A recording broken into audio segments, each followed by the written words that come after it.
Já vem aqui o meu co-apresentador de todos os dias, Ivan Longo. Boa noite, Ivan. Boa noite, William. Tudo bem? Eu fico com saudades, depois de um fim de semana que você não fica comigo aqui, eu fico com saudades de ter você aqui comigo com a apresentação do Fórum na Copa. Tudo bem por aí? Pois é, já volto com vitória da seleção brasileira, já volto num ritmo mais animado aqui pra gente, né? É pé quente, muito bem. Hoje vamos falar, como sempre, aqui no Fórum na Copa, sobre o que acontece dentro de campo e fora dele também. Muitos assuntos relativos à política nacional, ao esporte também relacionado à política. Hoje a gente vai falar um pouquinho sobre economia também, então a gente vai ter bastante tema legal para conversar aqui no Fórum na Copa. Ela é nossa co-apresentadora também. Podemos tratá-la como nossa co-apresentadora. Todos os dias aqui comigo. Ana Prestes, boa noite, Ana. Obrigado por estar aqui com a gente de novo. Obrigada, gente, vocês. Oi, Leluca, Ivan, todo mundo que está aqui acompanhando a gente. Boa noite. Olá. Eu estou dizendo que eu vejo mais a Ana que meu namorado ultimamente. A Ana é todo dia. Nós estamos firmes aqui, né? É isso aí, Aninha. Obrigada pela presença aqui de novo. E vamos já trazer a nossa convidada de hoje. É uma pessoa que eu já estou tentando trazer já tem alguns dias já. A gente conseguiu essa agendinha hoje aqui para hoje. Juliane Furno, boa noite. Obrigada por estar aqui com a gente de verde e amarelo para comentar política, economia, sociedade e futebol. Olá, William, Ivan, Ana. A Ana também, eu vejo a Ana quase tanto quanto eu vejo meu namorado. Na verdade, eu não tenho namorado, mas eu tenho visto muito a Ana, felizmente presencialmente também, mas lembrando toda quarta, eu e a Ana participamos do programa Outubro no canal Opera Mundi, e é uma alegria encontrar vocês, tomara que a gente bata um bom papo. Tenho certeza que vai ser assim, né, Ivan?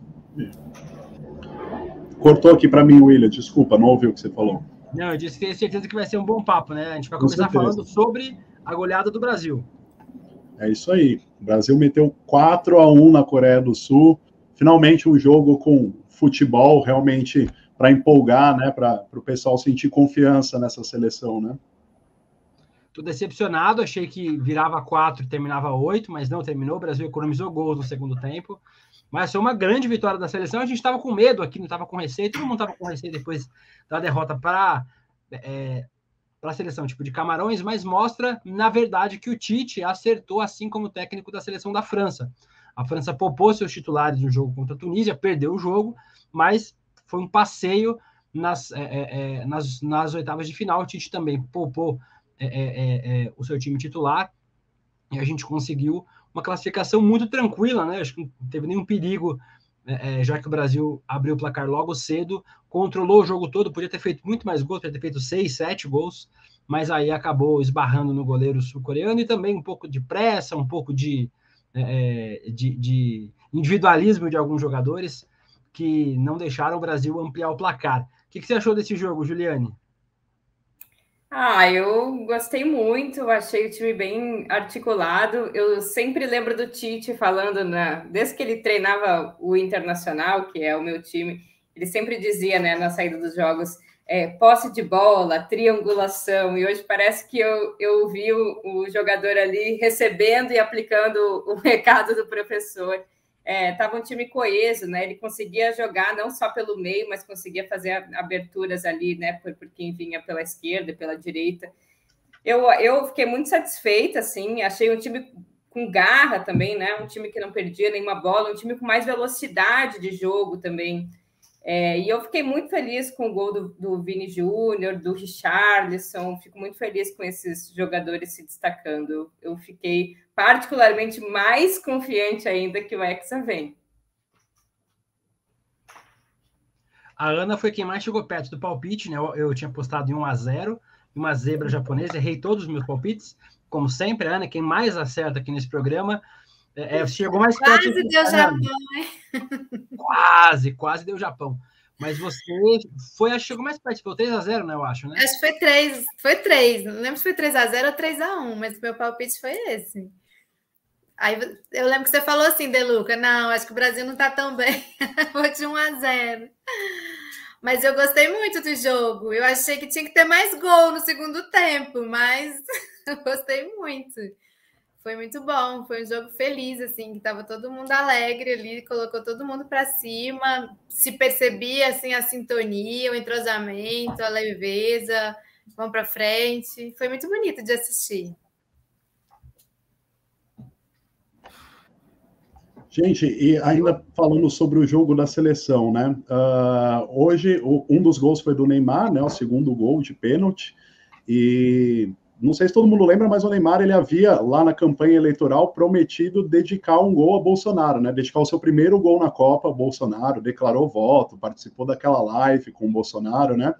E hoje ele fez esse primeiro gol, mas pelo visto ele esqueceu, né? Essa homenagem, comemorou como sempre comemorava. E um detalhe, eu vou até pedir para o Gui pôr na tela aí, a gente deu uma matéria na Fórum sobre isso, que a comemoração, tem aí o vídeo, né, do gol dele, gol de pênalti, ele comemora como ele sempre comemorou, né, fazendo aquela careta, depois ele faz a dancinha com os jogadores, né, tá aí a comemoração. Não teve qualquer homenagem ao Bolsonaro.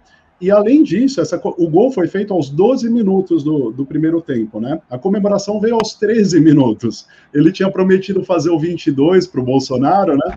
No entanto, a comemoração veio nesse tempo cabalístico aí, né? Aos 13 do primeiro tempo, Neymar comemora o gol do Brasil, sem homenagem para o Bolsonaro. Eu vi um tweet sobre isso, Ivan, dizendo que você viu que os jogadores cercaram ele, né? Fizeram uma rodinha para impedir ele de comemorar. Então, olha, você não vai homenagear ninguém aqui. Todo mundo fez uma rodinha, vocês viram, né? Para fechar o Neymar, é uma rodinha impedindo o Neymar de fazer a sua comemoração. Ainda bem que ele não comemorou, né, Ana e Juliane? Ainda bem, né, Ju? Acho que não tem nem contexto, né? Não tem mais clima para esse tipo de comemoração. O pessoal que eu vejo aqui em Brasília, que estão ainda aí na frente do quartel, eles nem estão vendo o jogo, eles nem têm jeito de saber de jogo também. Não estão nem ligados na Copa. O que você acha, Ju? Eu acho que é a consolidação de uma derrota, né? Porque, diferentemente das outras derrotas para uma direita mais tradicional, né? Um neoliberalismo mais puro sangue, a derrota política eleitoral nas urnas no Bolsonaro, ela foi uma derrota, está sendo uma derrota processual.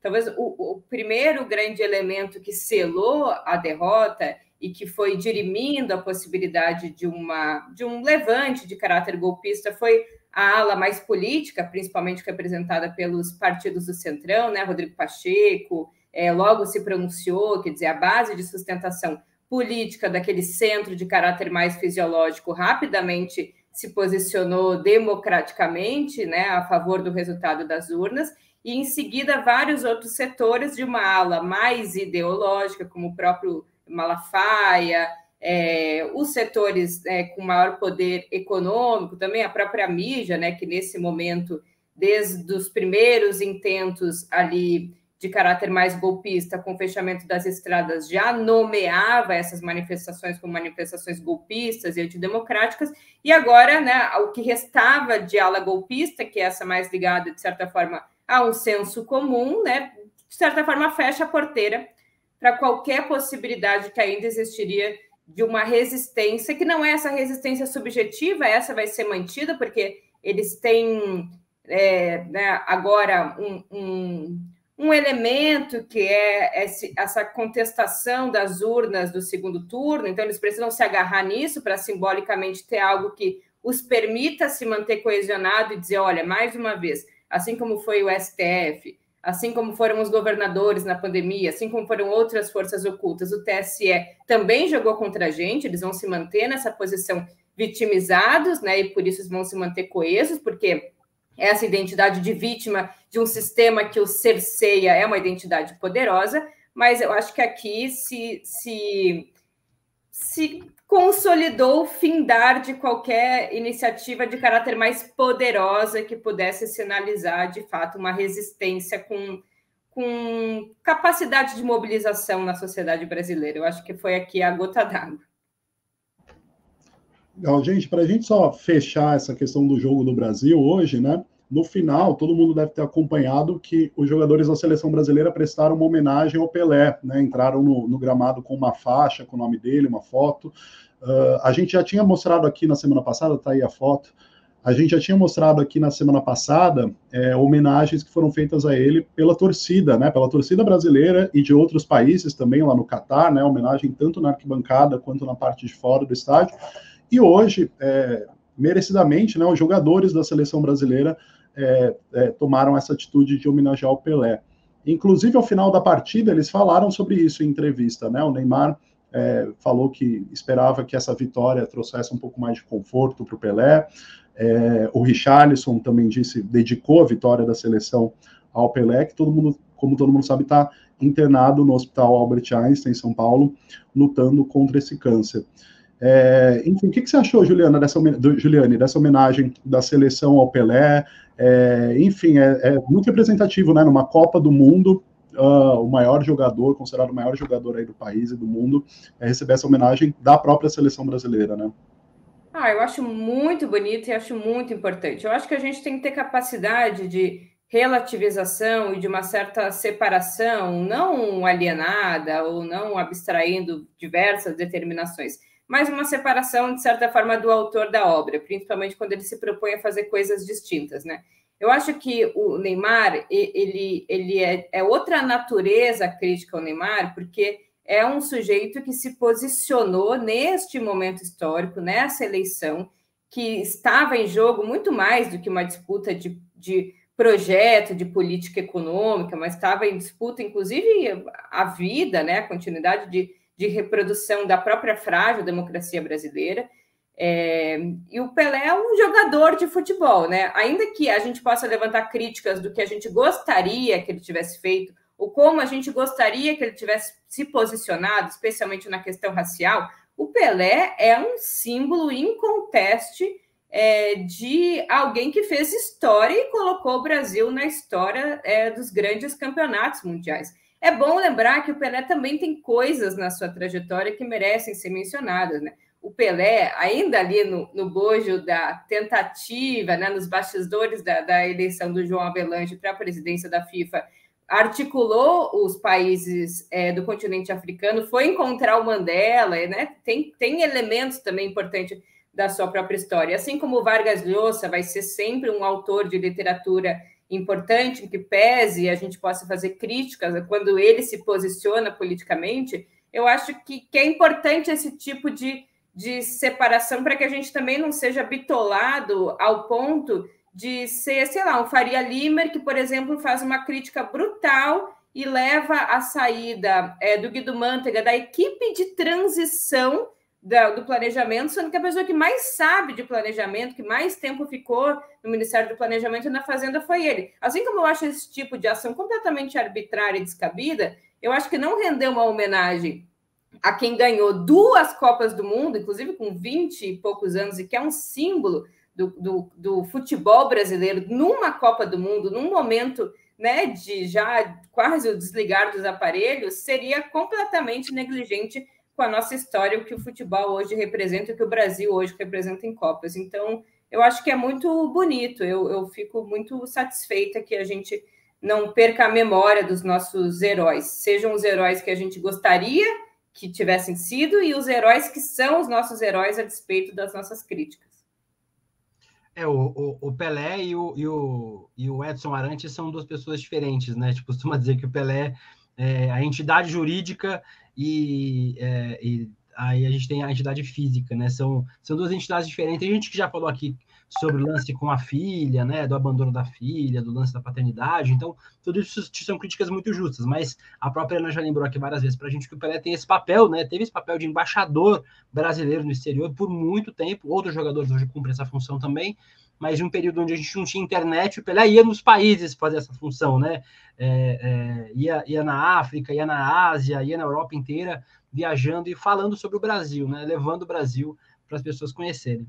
Eu vou trazer hoje um tema, agora, já eu vou falar sobre economia com a Juliane também, não vou perder a oportunidade de ouvi-la sobre economia, obviamente, mas tem uma outra coisa que também marcou bastante este dia, que foi, eu e a Ana falamos aqui quase todos os dias sobre isso nesse fim de semana, é o choro do Jair Bolsonaro. O Jair Bolsonaro parece que ainda não conseguiu se encontrar emocionalmente depois da derrota. Tem um vídeo aí que a gente tem da Agência Brasil, da TV Brasil, que transmitiu hoje uma cerimônia. Bolsonaro só tem ido a cerimônias militares, inclusive, né? Um outro ponto importante de se registrar.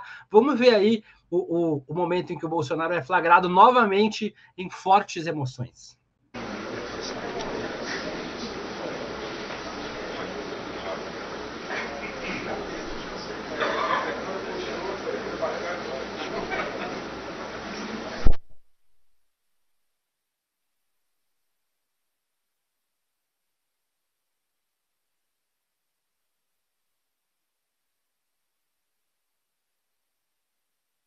Ao vivo do Clube Naval de Brasília. Vamos acompanhar, portanto, essa cerimônia. Em clima de futebol, a gente pode dizer, assim como o Galvão Bueno e o Tino Marcos sentiu, né? A gente tem alguns dias falado sobre isso. Tem vários especialistas que pedem moderação no uso do termo depressão. Depressão é uma doença mental séria que causa muitos danos às pessoas que sofrem de depressão. Então, para dizer que alguém tem depressão, precisa ter um diagnóstico médico, né? E não é o caso do Bolsonaro. A gente não tem nenhum diagnóstico de nada dele, né? Afinal, a gente não sabe de nada da saúde do Bolsonaro, se ele tomou vacina, se não tomou. Mas, enfim, que o Bolsonaro vive uma tristeza profunda, isso ele vive, está muito claro, né? Ontem eu trouxe junto com a Ana aqui um texto de uma psicóloga que deu uma entrevista para a revista Veja, falando sobre esse momento que o Bolsonaro vive, de que ele não consegue separar o Bolsonaro presidente do Bolsonaro pessoa, isso faz e essa autoimagem dele maior do que ele realmente faz com que ele não consiga lidar com a derrota. Deixa aqui nos comentários de vocês o que vocês querem dizer para o Bolsonaro nesse momento de tristeza profunda que ele vive. Eu lerei aqui os melhores comentários. Deixa o recado do coração de vocês aqui. Eu queria saber o que você tem achado dessa transição sine qua non que a gente vive, Juliane? De um presidente que parece não ter aceitado a derrota, vive numa realidade paralela, né? Faz os eventos, não participa da transição, não dá entrevista sobre o tema. Queria que você falasse um pouquinho sobre esse momento que a gente vive com o presidente nesse estado que a gente viu. Sabe o que é horrível? Assim, eu tenho uma característica muito individual e péssima, e eu não sei se está no horóscopo, mas eu sou canceriana. E, ai, gente, eu juro para vocês, pode parecer horrível, mas me parte o coração. Essa é a prova de que eu sou muito manteiga derretida. Nem o Bolsonaro eu posso ver chorar sem, em algum lugar do meu coração, eu ficar sensível. Eu fico, puxa, eu desejo todo mal, mas assim, eu não sei, me dá uma coisa ruim. Eu quero saber onde compra um pouco de raiva e ódio, porque eu preciso me alimentar. Mas eu acho assim, a gente ficou muito triste e mal, e eu chorei em 2018 quando a gente perdeu as eleições. Mas eu acho que a gente tinha muita noção do que estava acontecendo. Inclusive, a gente poderia ter ganhado em 2018, mas o mais provável é que a gente não ganhasse aquelas eleições. O Bolsonaro, e aí, assim, aqui é uma especulação, né? Porque a gente não é capaz de afirmar o tipo de cálculo político que ele faz. Todo mundo aqui vai especular, inevitavelmente. Mas eu acho que, a despeito de existir uma tática política de se fortalecer eleitoralmente, se fortalecer, não podia prescindir da afirmação de que ele seria vencedor. Grande parte dessa afirmação decorria da própria convicção de que ele seria reconduzido ao cargo de presidente da República. Se isso acontece com ele, provavelmente o mais certeiro é que esse era o sentimento que dominava a sua própria base de apoio. Pensem, a gente está lidando não com outro grupo social que tem uma visão distinta da nossa. A gente está lidando com um grupo que opera completamente fora dos parâmetros de racionalidade.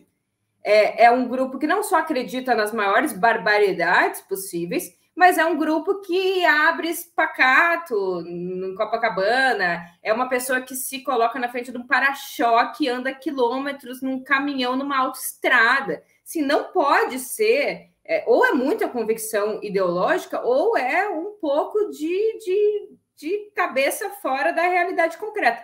Então, para essas pessoas, a derrota eleitoral é de um peso psicológico muito maior do que foi para a gente. Porque não é só a representação de tudo que elas mais detestam, porque para nós também foi, né? A ascensão do Bolsonaro foi a possibilidade, inclusive, de criminalização da nossa própria existência, mas é isso condicionado a uma realidade completamente paralela da realidade concreta. Então, é uma derrota muito maior, né? É uma derrota subjetiva, muito mais expressiva do que foi a nossa, porque é uma derrota em que você acreditava que o mais provável era que você sairia vitorioso, diferente de nós em 2018, que era possível, mas que o mais provável era que nós perderíamos as eleições. Então, obviamente, é um baque muito substantivo. E se acreditava que, mesmo derrotado nas urnas, haveria força social incitada ou excitada de forma suficiente para que o país entrasse em convulsão e o povo o reconduzisse através da força das ruas e a força do exército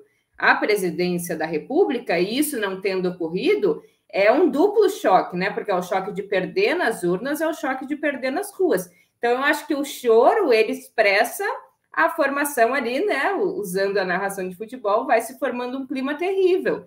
É a aceitação em contexto de que não há mais saída.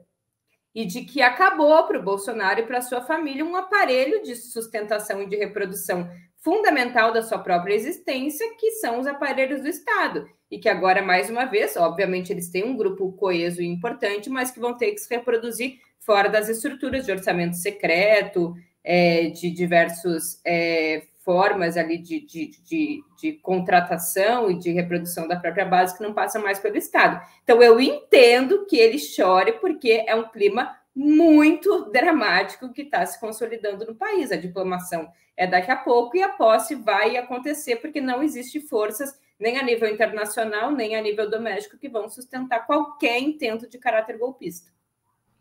Aproveitar só para agradecer alguns comentários aqui antes de passar para a Ana.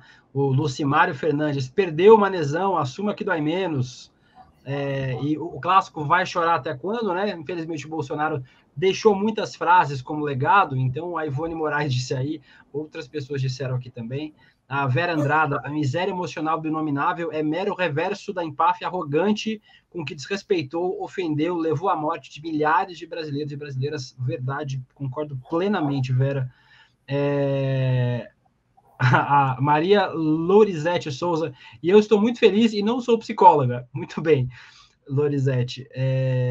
O Daniel Borges também comentou aqui, Bolsonaro não chorou nem quando a mãe morreu, saiu do enterro, foi para uma lotérica fazer VT. Bolsonaro só chora por si. Isso também é uma outra verdade muito grande. O Thiago Lima aqui foi no clima da Juliane, o Galvão Bueno, o clima terrível parando no ar. É verdade, vai se formando um clima terrível. Agradecendo os comentários de todos e todas vocês aqui. A Jaqueline falou sobre o Pelé. O Rony Lincoln falou, William, você está usando uma camisa do meu time do coração, da Campinense, minha raposa querida, obrigado pela lembrança. Eu não tenho uma coleção de camisas muito extensa, então você vai me ver repetindo ela aqui provavelmente algum dia, nesses 30 dias de fora na Copa, mas sim a camisa do Campinense da Paraíba. Eu morei 6 anos na Paraíba, um estado que eu tenho muito carinho e eu gosto demais. Aninha, sobre o chororô, o mimimi, vai chorar até quando do Jair Bolsonaro? Então, a gente tem falado muito do Bolsonaro aqui, né? Ontem nós falamos com a Joana Maranhão também, quem não assistiu está gravado. A gente já falou da perna dele, que ontem o Carlos Bolsonaro postou, já falamos desse silêncio com vários convidados nossos. Eu entendo a Ju nesse sentido da humanização, mas a minha humanização vai no seguinte sentido que eu falei ontem. Tem que identificar se ele está depressivo ou não, se é uma doença ou não. Então, assim, o limite vai aí. A gente está falando de uma pessoa doente, é uma doença. Agora, aí sim, a abordagem é outra. Agora, em termos políticos, e que eu acho que a Ju também falou super bem sobre como eles encaram a política, eles não encaram a política ou a disputa por esse lugar da presidência de um ponto de vista racional de disputa de projetos. Eles realmente se acham enviados de Deus, ele acha que ele é o Messias. Eu fiquei prestando atenção, acho que aquela senhora chora também ao abraçar ele, né? A esposa do oficial lá, do militar. Tem a impressão que ela tá chorando também. Ela abraça ele chorando. Então, é um clima, assim, terrível mesmo. É um clima entre eles de como assim nós somos os enviados de Deus, nós somos o bem contra o mal, o bem que venceu o mal, eles são o demônio, eles são tudo de pior. Como assim nós perdemos? Não tem explicação para isso. Então, eu acho que esse choro, essa consternação, e aí mistura com despeito, né? Também pela derrota, pelo quem venceu. Eu li algum comentário na imprensa de que o Bolsonaro está irritado até do Mourão ser senador, tem um mandato agora de senador e ele não tem mandato nenhum. Ou seja, é um despeito também muito forte, né? Porque ele não está mais no centro. Então, eu acho que esse choro se explica por aí. Legal, vamos partir agora, conforme o De Luca já tinha anunciado aí, para falar um pouco de economia com a Juliane. Bom, Juliane, conforme a transição avança, né, vão surgindo aí cada vez mais nomes para cotados aí para a pasta da economia, né? O mais citado deles é o ex-prefeito Fernando Haddad, se fala também do Pécio Árida, já chegou a se falar, inclusive, do Rui Costa, do Padilha, enfim.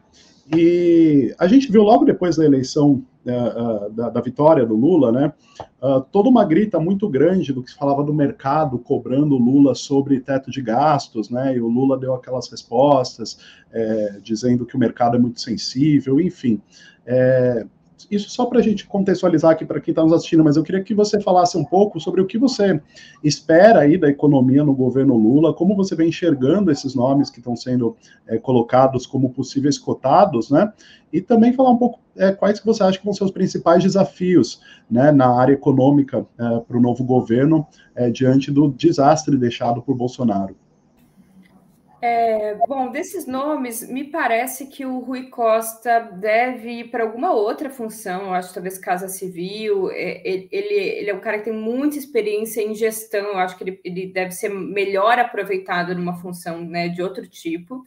O Pécio Árida, dessas opções, é a pior, né? É um economista claramente identificado com o PSDB. Eu acho que nesse cenário em que a gente não tem mais o Banco Central, quer dizer, o Banco Central, desde do governo Bolsonaro, ele passou a ser um órgão de caráter autônomo do Estado, portanto, o presidente nomeia o presidente do Banco Central para um mandato que não colide mais com a presidência da República. Então, o Bolsonaro indicou o Campos Neto, que vai ser presidente durante os 3 primeiros anos do governo Lula. Então, nessa condição em que o Banco Central, né, que a política monetária, que é fundamental para pensar o desenvolvimento, vai ficar nas mãos do mercado, é fundamental que a Fazenda, que a economia, fique, na minha avaliação, com um quadro do PT, né, com um quadro que tem uma linha política em consonância com o projeto que as pessoas depositaram nas urnas.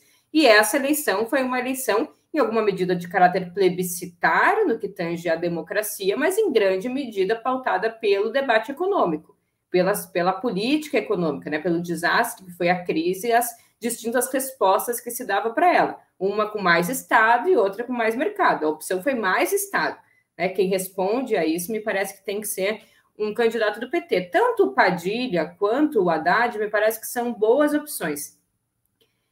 São boas opções porque são quadros do PT, e são opções que têm um certo trânsito, aí, principalmente o Haddad, com esses setores do mercado, quer dizer, são respeitados, nunca vão ser respeitados, né, porque são do PT, em primeiro lugar, mas que são possíveis de serem digeridos pelo mercado, porque também tem uma trajetória importante a ser demonstrada, né?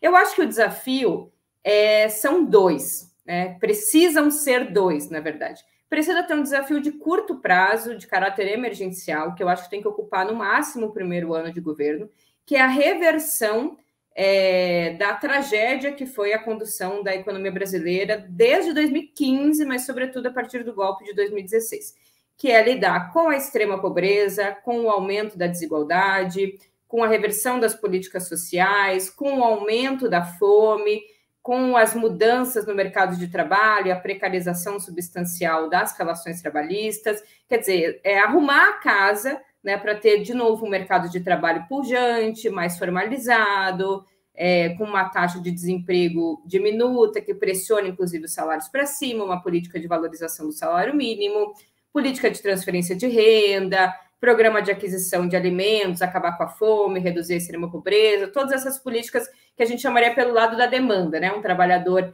empregado, com capacidade de consumo, bem alimentado e corrigidas as principais carências estruturais, né? Moradia, alimentação, saúde, educação. Mas um segundo desafio que a gente vai precisar dar conta, que era um pouco que o governo Dilma estava tentando atuar, e que vai precisar agora ser tudo feito num governo só, é o desafio da estrutura produtiva. Porque não vai dar mais só para a gente corrigir e voltar a ser o país que a gente era em 2010 ou o país que a gente era em 2014. Porque vai começar, ou a gente vai antecipar um certo conflito distributivo que normalmente leva a golpe. O que acontece, muito resumidamente? Os salários crescem, o salário mínimo faz uma pressão para o salário médio crescer ainda mais, a nossa burguesia é completamente anti-desenvolvimento, né? Quem cumpre as tarefas da burguesia de forma clássica é o Estado no Brasil, não é a burguesia, ela não investe em ciência e tecnologia, em bens de capital, ela ganha porque o custo do trabalho é barato. Como o custo do trabalho começa a subir, a burguesia não investe em ciência e tecnologia, a produtividade fica estancada. O que acontece? A taxa de lucro cai. Quando a taxa de lucro cai, a burguesia, ao invés de investir em ciência e tecnologia para ganhar na mais-valia relativa, ela vai lá e esmaga o custo da força de trabalho, geralmente apoiando golpes e apoiando projetos que reduzem o crescimento econômico, reduzem o desemprego e criminalizam os sindicatos. A gente tem que ter uma forma de que isso seja diluído no longo prazo.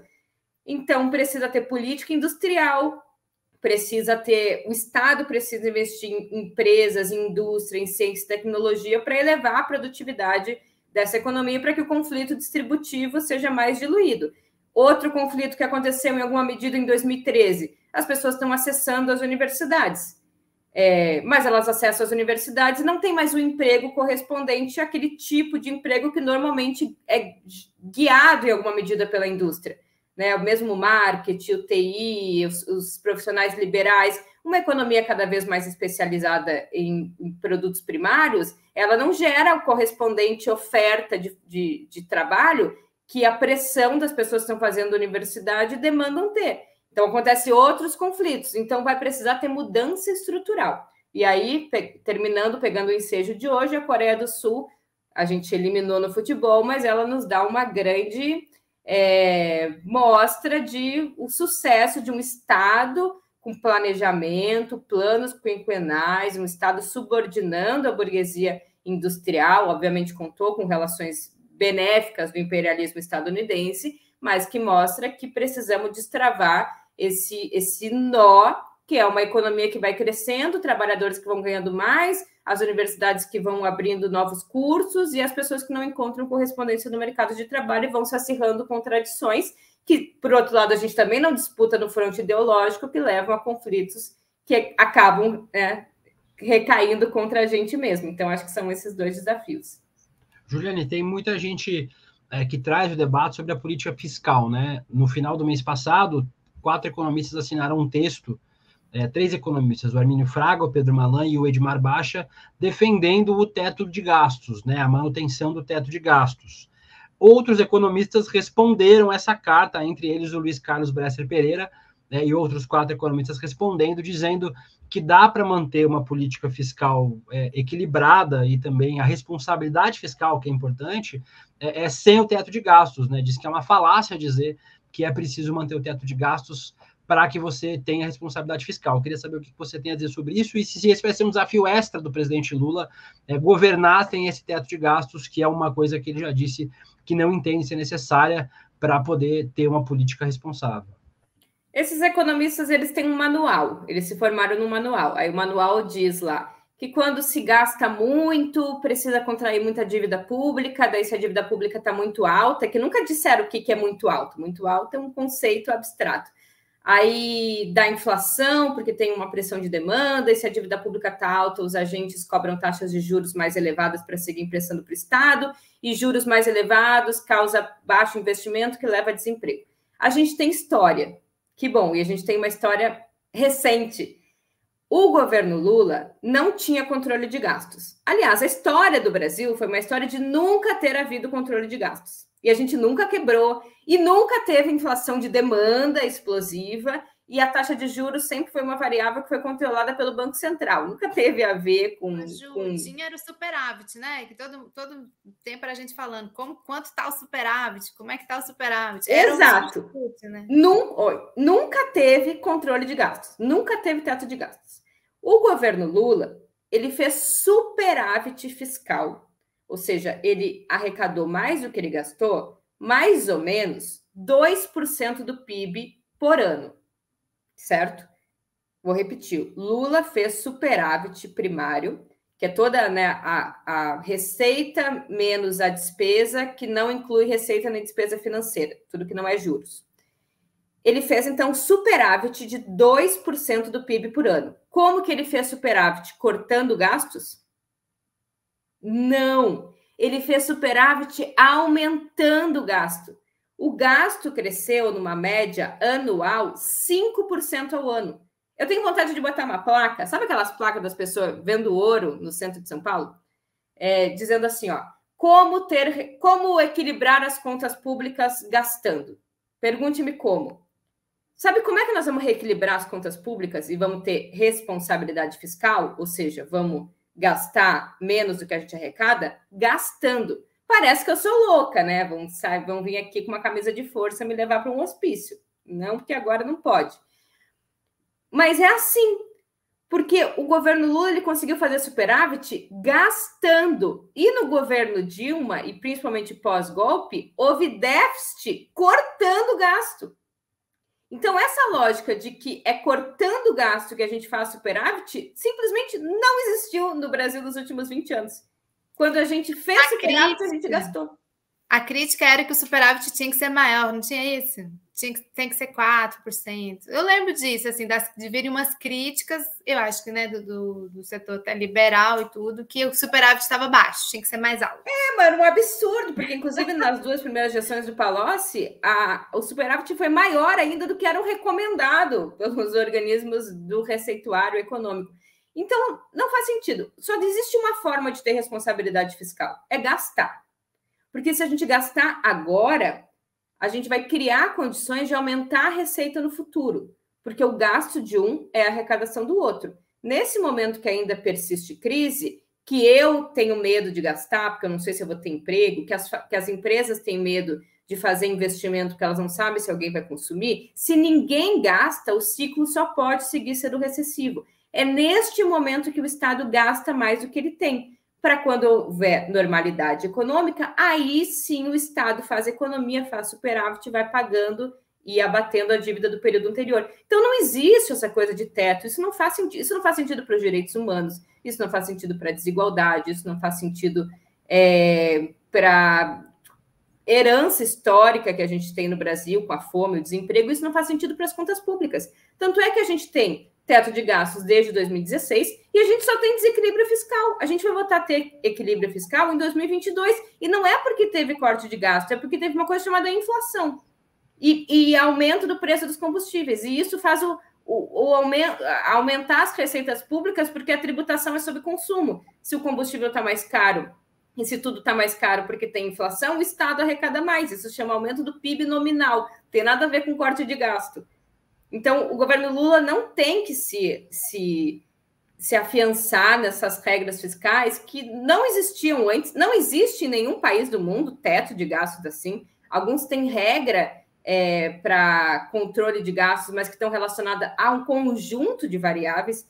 Crescimento do PIB, expectativa de vida, crescimento da receita. A gente só está ancorado em uma que chama inflação. Não quer dizer nada, inclusive. E precisa mudar, não faz sentido, isso não gera confiança, isso não gera crescimento econômico, isso não gera crescimento da receita, e se mostrou completamente falido porque não é factível, simplesmente não dá, tanto é que todo mundo furou o teto desde lá. Se a gente quer dar confiança para o mercado, a gente tem que sim acabar com o teto, mas apresentar um programa de sustentabilidade que é de longo prazo, é de médio e longo prazo.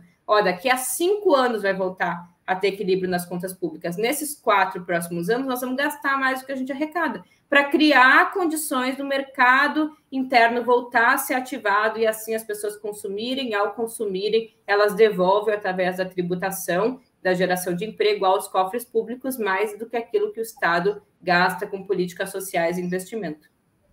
Eu tenho uma pergunta que eu acho que tem a ver com que o Lula explica muitos termos técnicos do economês em termos muito populares. Assim, eu queria que a Ana e a Juliane falassem sobre isso, que é para ver se é isso mesmo. Assim, né? Ele sempre fala, acho que de forma simples, para que as pessoas entendam, que é colocar o pobre na economia, né?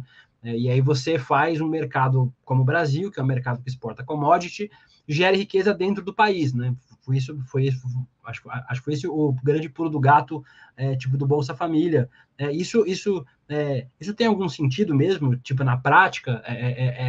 Como é que é essa colocação do pobre na economia? Eu queria que a Juliane falasse, depois a Ana falasse para a gente sobre isso. Exatamente isso. Eu acho o Lula um grande economista keynesiano, eu diria, porque ele entende da dinâmica do ciclo da economia. E o Brasil, diferente da Coreia, ou diferente de outros países, ele tem um dos maiores patrimônios do mundo, que é um mercado interno gigantesco. O Celso Furtado falava muito isso. A gente tem que se apoiar no mercado interno brasileiro. O nosso PIB, né, tem duas formas de calcular o PIB, que dão o mesmo resultado, mas uma das formas é o que a gente chama de PIB pelo lado da demanda. Pelo lado da demanda, 65% do PIB é consumo. Então, quando a gente cria condições das pessoas consumirem, a gente aumenta o PIB. Como a própria indicador de dívida, né, no Brasil, a gente vê quanto é a dívida em relação ao PIB, né? Esse é o indicador que aparece. A dívida pública é 80% do PIB. Você pode, inclusive, reduzir o tamanho da dívida aumentando quanto é a dívida em termos reais. A dívida pública era 100, agora a dívida pública é 50.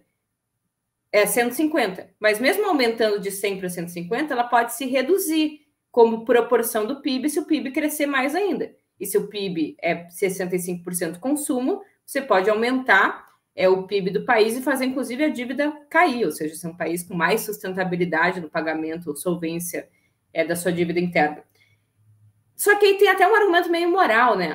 Porque foi pelo consumo. Primeiro, porque sim, consumo é importante, cara. A sociedade, a classe trabalhadora no Brasil tem um padrão de consumo próximo à primeira revolução industrial, cara. Fazer as pessoas consumirem energia elétrica, consumirem absorvente, é conquistar direitos humanos, sabe? Então, eu me incomodo muito com esse argumento moral, que normalmente é feito pela classe média, que consome todas as coisas, que faz uma crítica ao governo Lula, que teria sido só pelo consumo.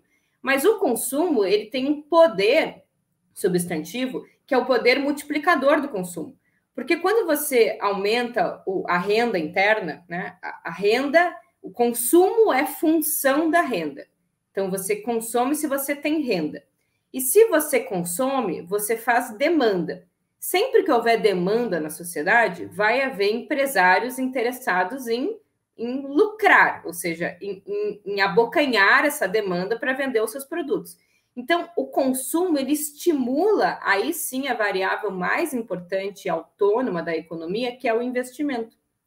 Então, se tiver muita demanda por cerveja, por exemplo, porque as pessoas têm renda, talvez, num primeiro momento, o preço da cerveja até aumente, porque vai haver um descasamento entre demanda e oferta, mas os empresários estão a fim de lucrar, portanto, eles querem lucrar no volume de venda de cerveja, porque cada unidade de cerveja tem um lucro, né, adicionado. Então, vão se produzir mais cervejas. Para produzir mais cerveja, vai contratar mais gente e vai provavelmente importar equipamento ou mesmo ampliar a fábrica onde se encontra lá o malte com não sei o quê, com não sei o quê, não sei como é que se faz cerveja. Então, o consumo, ele tem esse importante ponto, que é estimular o investimento de uma economia. E o investimento é esse motor que garante a ampliação da capacidade produtiva, geração de emprego, arrecadação fiscal. Então, o Lula está completamente certo. O consumo, ele é o primeiro passo. Ele não dá para uma economia se sustentar só em consumo, porque as pessoas vão querer consumir. Se não há oferta interna, vai haver importação, e aí, se tiver muita importação, vai ter um descasamento das contas externas, mas o Brasil é esse lugar, inclusive, onde existe capacidade para haver investimento e dinamismo do próprio mercado interno. Deixa eu trazer um relato antes da Ana falar. Ana, Vai, fala. Só nesse sentido, tipo da Juliane mesmo. Eu vi isso na prática, tipo, acontecendo. Eu morei, como eu falei para vocês, um tempo lá na Paraíba, e a gente andou pelo interior do estado da Paraíba inteiro. Eu fiz tipo, duas campanhas políticas lá, a gente viajava o estado inteiro. E as pessoas relatavam para a gente como era antes do Bolsa Família, por exemplo, né? Ninguém tinha dinheiro na cidade. Tinha uma cidade de 3 mil habitantes, ninguém tinha dinheiro para comprar nada na cidade. Tinha dinheiro os aposentados, quem tinha a sua rocinha comia, o que tinha trocava, como fazia, né, um escambo mesmo. E aí, quem tinha dinheiro era o vereador da cidade, os 4, 5 vereadores da cidade, o prefeito e os aposentados, que não tinha banco na cidade, porque, né, dinheiro não circulava na cidade, eles iam na cidade vizinha maior, compravam no mercado, compravam na padaria e voltavam para casa de carro. Quando todo mundo na cidade passou a ter dinheiro, abriu padaria, abriu mercado, abriu loja de moto, abriu banco, abriu lotérica, abriu tudo na cidade. Isso, acho que é isso que a Juliane falou na prática acontecendo, né, Ana? Eu ia falar exatamente isso. Se a sua experiência foi na Paraíba, a minha experiência foi um pouco de observar norte de Minas, e Minas, pequenas cidades de Minas. É isso, porque você coloca 50, 100, colocava ali, era microcrédito rural, era o próprio Bolsa Família, era uma série de mecanismos de transferência de renda, não deixa de ser também alguma forma de transferência da renda que está interna no país, ela circular, e você vai ativando, né? Tinha aquela coisa da linha branca, da geladeira, de tirar os impostos. Era um conjunto de coisas que faziam as pessoas comprar uma sanduicheira, fazia a pessoa comprar um negócio que a indústria ia ter que fabricar, porque as pessoas estavam consumindo. A única coisa que a Ju falou que foi uma crítica que veio depois desses governos, que eu lembro que o Frei Beto foi um dos vocais dessa crítica, foi da inclusão só pelo consumo, é que não é nada ruim que a inclusão tenha sido pelo consumo. O que faltou foi o complemento da inclusão não ser só pelo consumo e ter o trabalho de base, de conscientização, de educação, de conversar com as pessoas, que isso eram conquistas, e que essas conquistas elas vinham a partir de um projeto. Então, acho que a gente perdeu, acho que a crítica do Frei Beto era nesse sentido, quando ele falou assim, nós incluímos só pelo consumo. Acho que ele estava querendo dizer isso. Foi muito bom, porque foram muitas pessoas incluídas economicamente. Imagina que loucura isso, né? Você falar isso no país. Mas faltou, e acho que agora, para esse novo governo, para esse novo período, precisa ter atenção a isso. Inclusive, o Frei Beto, existe uma disputa ali, né, do programa Fome Zero, depois com o que era o Bolsa Família, e a ideia era que a gestão dessas políticas de transferência de renda fossem feitas pelas próprias comunidades, né? Porque depois criou até uma lógica meio clientelista. Uma forma de educar também, né? Educar economicamente. Exato, e que teria, por exemplo, eu trabalhei na Prefeitura de São Paulo, na gestão do Haddad, e a gente tinha uma política de transferência monetária de renda na área do trabalho, e os beneficiários dessa política, eles precisavam cumprir 10 horas mensais de atividades de formação política. E eles precisavam também dar um retorno comunitário. Então, quem fazia curso de audiovisual com a gente, que era um programa de capacitação profissional, eu trabalhava na Secretaria do Trabalho, precisava abrir as salas do SPCine, nos CELS, fazer um trabalho de divulgação com a comunidade, fazer atividade de formação política. Então, tinha um retorno social, tinha um trabalho de debate, reflexão política de forma geral, tirava a pessoa da pressão dos desempregados, né, ajudando a não rebaixar ainda mais os salários, e qualificava para um setor que demandava aumento da mão de obra. É todo um desenho da política que é muito mais que a transferência monetária de renda, né? Eu acho que esses são os aprendizados. E aí a Venezuela tem o se eu posso, né? Tem várias outras experiências latino-americanas de agentes mobilizadores sociais que, ao gerirem essas políticas públicas, são muito mais capazes de garantir que elas sejam conquistas e serem mediadores também dessas políticas com a comunidade. Você fortalece associações de moradores, sindicatos. Legal, gente. De economia, vamos partir agora rapidamente para relações internacionais, até aproveitar a Ana Prestes está aqui conosco, como sempre, mas ouvir a Juliane também sobre isso. Hoje, o presidente Lula se reuniu com o secretário de Segurança dos Estados, o conselheiro de Segurança dos Estados Unidos, Jake Sullivan, ocasião em que ele recebeu um convite formal aí para ir para a Casa Branca, Washington, se reunir com o presidente dos Estados Unidos, Joe Biden. Temos até a foto aí que eu separei, se alguém puder botar na tela para a gente. O Lula ganhou aí uma camisa da seleção dos Estados Unidos. Inclusive, os Estados Unidos foi eliminado na última semana aí da Copa do Mundo, né? Mas, enfim, tá aí a foto do Lula com o presidente. Ele recebeu esse convite para ir à Casa Branca, ter uma reunião com o Joe Biden. A gente apurou aqui também que essa visita não deve acontecer antes da posse, né? Estava se especulando que o Lula iria antes da posse ainda, mas ele tem outras agendas aqui, então preferiu deixar para depois. Mas está marcado, o Lula vai visitar o Biden logo no começo, provavelmente nos primeiros dias aí do novo governo. Então eu queria ouvir um pouco da Ana Prestes e da Juliane, o que representa essa articulação, essa intensa articulação internacional que Lula já vem travando antes mesmo de assumir, né, mantendo diálogo com chefes de Estado e já começar o governo com uma reunião com o Joe Biden, né, a maior potência do continente. Bom, os americanos não brincam em serviço. Já vieram logo, já desceram aqui o Sullivan e o que é responsável aqui pela América Latina, Gonçalo. E pelo que eu estava vendo na imprensa e pelas notas que saíram, um dos temas foi Venezuela, né? Um dos temas foi como lidar aí com a questão da Venezuela, a visita do Lula aos Estados Unidos, que eu também estava achando estranho essa visita acontecer agora antes da posse, parece que não vai ser, né? Antes da posse. E aí já colocaram, já deve ter tratado a posse também, né? Quem vem deles para a posse, eu não sei esses detalhes, não sei se eles já vazaram aí para a imprensa. Mas eu achei muito significativo, assim, não teve muito anúncio de que ia ter essa reunião, né? A gente praticamente ficou sabendo já com eles aqui. O que tinha circulado é que eles já estavam reservando vagas de hotéis aqui em Brasília, né? Não sei quantas vagas de hotéis, já se preparando. Então, para os Estados Unidos, o Brasil é estratégico na América do Sul, né? Não tem nem discussão sobre isso. É muito importante para os Estados Unidos. E mesmo com toda a bajulação dos bolsonaros pelo Trump, houve problemas com a relação Estados Unidos e Bolsonaro, né? Principalmente na passagem do governo Trump para o governo Biden. Vamos lembrar que o Bolsonaro foi o último, acho que foi o último de todos os chefes de Estado a reconhecer a vitória do Biden sobre Trump, né? Continuou sustentando aquela coisa de que as eleições tinham sido fraudadas, que na verdade Trump é que estava eleito, que na verdade até hoje os trumpistas fazem isso, e os bolsonaristas eu acho que vão fazer isso também ao longo dos próximos meses e anos, ficar falando que a eleição não valeu, que na verdade o Bolsonaro foi roubado dessa eleição dele.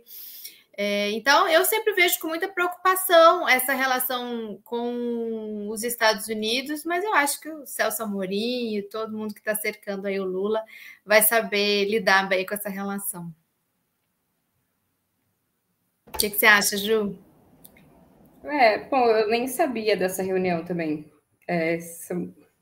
Acho que foi tão surpresa mesmo e não circulou tão pouco. Mas eu concordo com a Ana.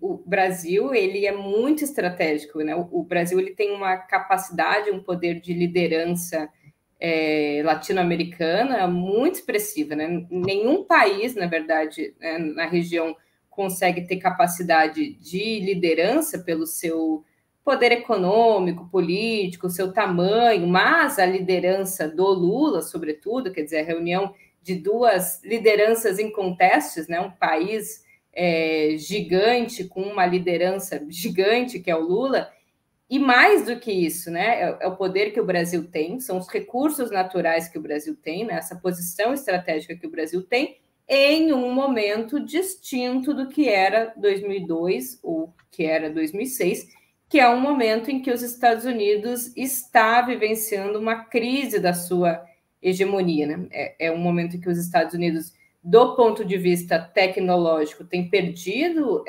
hegemonia produtiva para a China e que ameaça, principalmente agora a partir da guerra da Ucrânia, com a forma paradoxal com que as sanções econômicas atingem o próprio sancionador, não sei se essa palavra existe, vai empurrando a Rússia, né, não só para o estreitamento das relações econômicas, mas também políticas com a China. Então, é um período em que também há um desgaste monetário, né, do dólar como uma moeda de curso forçado internacional. Obviamente, ela não está em processo de falência, derrocada ou substituição, mas já existe, inclusive com a Arábia Saudita, né, a possibilidade de negociação de venda de petróleo e outras mercadorias, né, a revelia do dólar, já há esse processo de perda de hegemonia no campo produtivo e tecnológico, o que ainda não tem é a perda de hegemonia plena no campo militar. Portanto, é um período em que vai se abrir uma maior disputa no campo interestatal, e neste momento, né, a manutenção de uma zona de coesão, que é a América Latina, é muito mais fundamental do que foi em outro período, e o Brasil sabe, o Lula sabe muito bem se posicionar para barganhar o máximo possível o que vem da China e o que vem dos Estados Unidos, mantendo aí uma política externa mais autônoma e mais ativa. Eu acho que a gente só tende a se beneficiar dessa crise diplomática ou essa guerra não fria, né, mas essa nova modalidade de disputa para barganhar o máximo possível, de preferência nos aliando mais com a China, tendo mais transferência tecnológica, mas obviamente não rompendo relação com o nosso segundo maior parceiro comercial, que é os Estados Unidos. Aproveitar para agradecer aos comentaristas aqui, Jaqueline Ferreira, Tiago Lima, Aledala Xerene, eu sempre tenho medo de ser um nome de duplo sentido, mas nesse caso não foi. Eu já falei um Paula Tejano. Já aconteceu aqui também, mas nesse caso não foi só um sustinho. Dulce Machado, Luan Medeiros, Tiago Lima, Rogério Matucci, um querido Rogério Matucci, vários programas que eu fiz já nessa minha carreira na imprensa contra-hegemônica aqui, o Rogério estava presente, então obrigado pelo carinho, Rogério. A Veranise, que está sempre com a gente todos os dias aqui. Veranise, um beijo para você. Agradecendo todo mundo. Não se esqueçam de colaborar com a campanha aqui da Fórum. A Fórum passa por um processo muito grave de perseguição judicial e a gente precisa muito da ajuda de vocês para pagar esses processos. Então, colaborem aí com a Fórum para que a gente consiga continuar fazendo esse trabalho.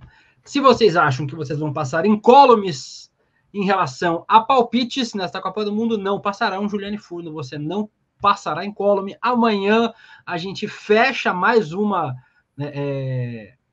rodada, a última rodada das oitavas de final. Marrocos, Espanha, Portugal e Suíça. A Ana é a melhor palpiteira deste programa. Vamos ver se a Juliane consegue destronar a Ana do seu lugar de palpites. Começamos... A Ana é muito boa, gente. A Ana lá no Ópera Mundi também acertou o jogo do Brasil. Lá eu acertei também. Ela é muito boa, só que ela disse que a Espanha vai ganhar a Copa do Mundo. Eu espero que ela pior que eu falei. Errada. Não façam bolões com a Ana. Não façam bolões com a Ana, que a Ana leva todos. Ela leva. Está com Marrocos e Espanha, a favorita da Ana Prestes. Juliane, placar deste jogo. Eu acho que Espanha bate Marrocos por 2-1.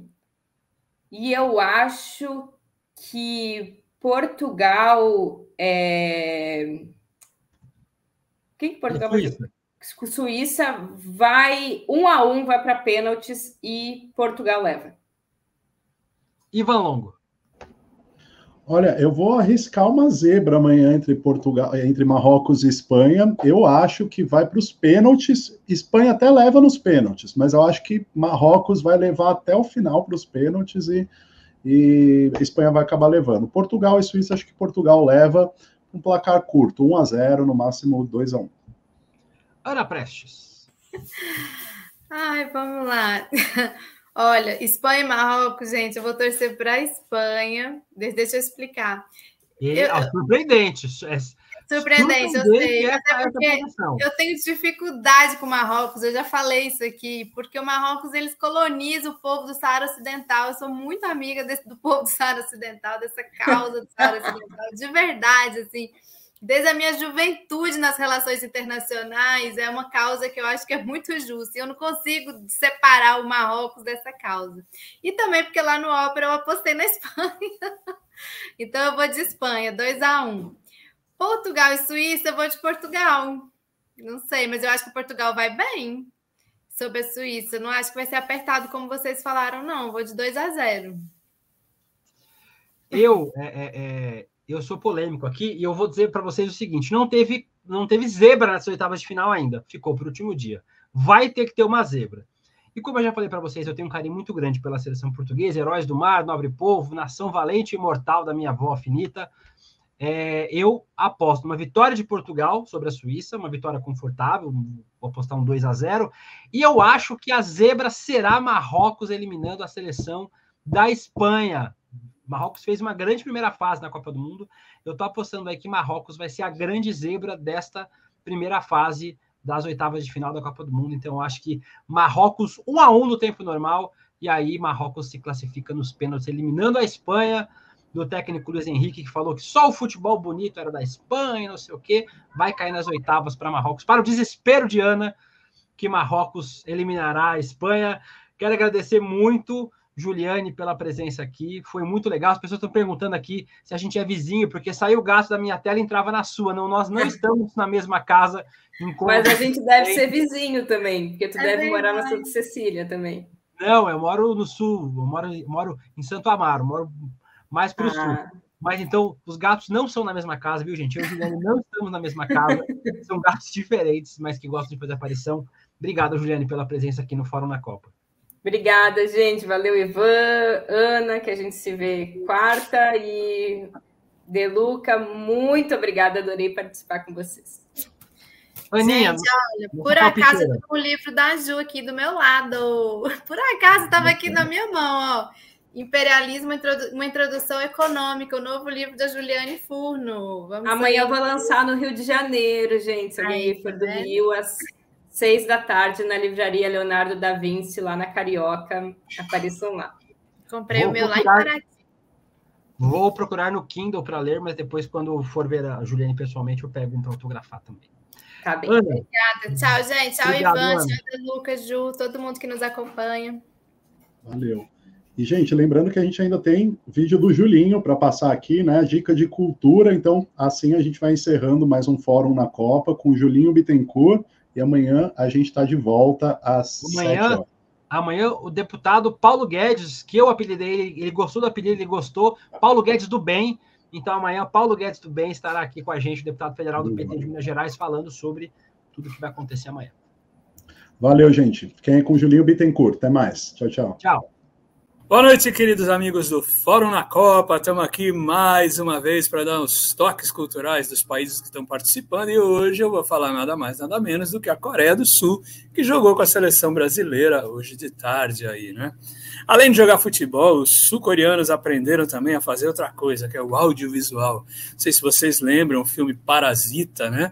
Inusitadamente, um filme sul-coreano foi premiado com o Oscar de 2020. Né? Na Netflix tem dois grandes sucessos sul-coreanos. Um deles um pouco mais antigo e um tanto mais violento, vocês vão lembrar muito bem. É a série mais assistida da plataforma de todos os tempos, Round 6, né? Que foi inclusive indicada ao Emmy Awards esse ano, vencendo em duas categorias muito importantes: melhor direção em série dramática e melhor ator por série dramática. O Round 6 tem uma trama muito doida, né? Em que as pessoas endividadas se sujeitam a um jogo de vida ou morte valendo milhões para quem ganhar o jogo, né? Tem uma trama ali muito bem engendrada, mas aos poucos os participantes vão percebendo, alguns participantes pelo menos vão percebendo, que estão arriscando a própria vida para divertir pessoas poderosas. Uma grande metáfora da vida, né? Da vida planetária. É isso aí. A produção do Round 6 promete uma nova temporada, talvez entre no ar esse ano. E a outra série, que também ficou muito famosa, não fez tanto sucesso quanto a Round Six, mas a Round Six, afinal, ninguém fez tanto sucesso quanto ela, né? É uma série linda, delicada, chamada Uma Advogada Extraordinária. Ela está no top 10 do mundo, né? É também uma série sul-coreana, que gira em torno de Young-woo, interpretada pela atriz Park Eun-bin, que é uma advogada de 27 anos que tem autismo. Ela é uma profissional excelente, ela tem o QI de 164 e se formou como a melhor estudante da prestigiada Universidade de Seul. É como ser formado como melhor estudante na USP, sei lá onde, né? Uma grande universidade aí do mundo. Diferente do que muitos fãs imaginam, a atriz Park Eun-bin não é autista na vida real. Ela já vinha de outros episódios, de outras coisas. Se vocês derem um Google, procurarem pelo nome dela, vocês vão ver, ela é uma atriz muito conhecida na Coreia do Sul, né? Em uma entrevista recente, ela declarou que discutiu os desafios de interpretar uma personagem tão singular, abre aspas, ela fala, fui muito cautelosa e fiquei com medo de causar algum preconceito. Sempre pensei, eu realmente posso atuar desse jeito? Aí encontrei a resposta. Ao invés de pensar na atuação, o que eu precisava mesmo era entender meus sentimentos, comentou a atriz. Bonito. O que vale é que a série é muito linda mesmo, é muito bacana, apesar de ter uma certa previsibilidade no roteiro e tal, ela é boa de ver, e as tramas são muito inteligentes mesmo. Ela tem memória fotográfica, ela consegue olhar para assim, para o nada e recorrer a itens do Código Penal com muita rapidez, tal, é muito legal. Ela consegue um trabalho num grande escritório e a partir daí se dá as interações sociais dela, até um namorinho com um rapaz. É muito legal, é muito bacana e vale muito a pena vocês assistirem. O que tinha para hoje era isso, gente. Muito obrigado e até o próximo Fórum na Copa. Grande beijo a todos. Valeu!